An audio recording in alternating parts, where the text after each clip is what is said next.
Hey, what's up MTV? This is Clem. Just want to thank you guys for putting this show on. I think it's a great idea because China, man, these guys think they know how to have a good time, but trust me, they don't. We walk around in the subways, we walk around in our restaurants, people are spitting on the ground, people are pushing you. You got to toughen up when you're in this city, and you know what? That's what it's done for me. So we're going on this road trip. Basically, when I think of a road trip, I think of good times, checking out some new restaurants, having fun with friends, getting in some fights, getting through it, getting some challenges, getting through them. When I think MTV road trip, I think like maybe getting involved in some puzzles and some competitions, some mazes. I'd love to see something like that, something that'll just challenge us. If we're racing against other teams, using maps, getting through all these problems. That's what I'm looking forward to on this road trip. And now let me tell you about a little experience, I guess you could say, I had in China here. It's not my finest hour, but it was pretty funny. Alright, so this story takes place back in September. It's pretty much our first couple weeks here. We're in our brand new apartment. I don't speak any Chinese and don't have any phone numbers memorized. Basically everything's brand new. And I'm up in my apartment planning out Adita's surprise birthday party, which is coming up the next day. She's already left for work, and it's about 7 o'clock in the morning at this point. And yeah, I'm just trying to test out the music, see how things are going to sound. Okay, this music going. I got a feeling that tonight's gonna be. This is a true story. This is basically how I was dressed, you know. The beats are pumping, they're sounding pretty good. I got a good sense of what's going on. I want my lighting, I got all that figured out.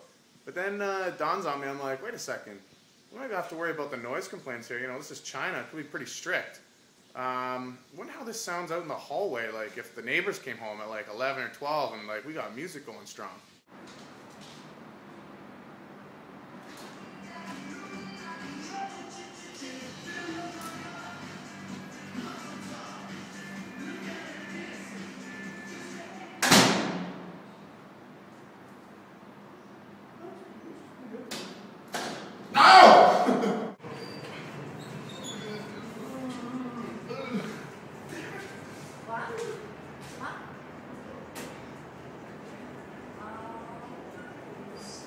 If I thought I got stares when I was fully clothed, you should have seen the stares I'm getting as I'm downstairs in strictly my boxers.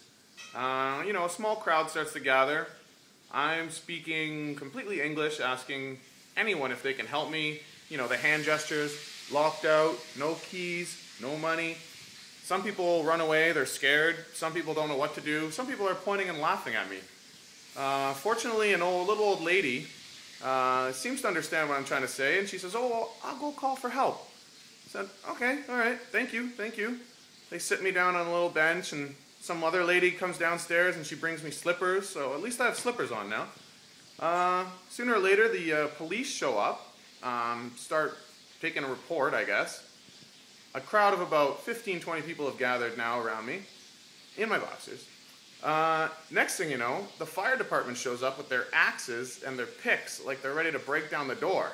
I'm like, no, we don't need this, we just need keys, locksmith, you know. I'm hoping for the best here, I'm hoping there's not going to be any damage.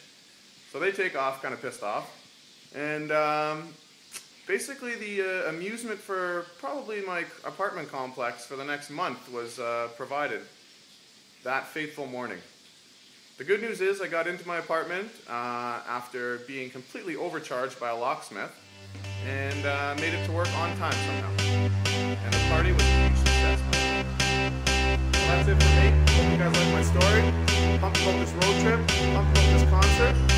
Remember China, Chris Clements does a road trip.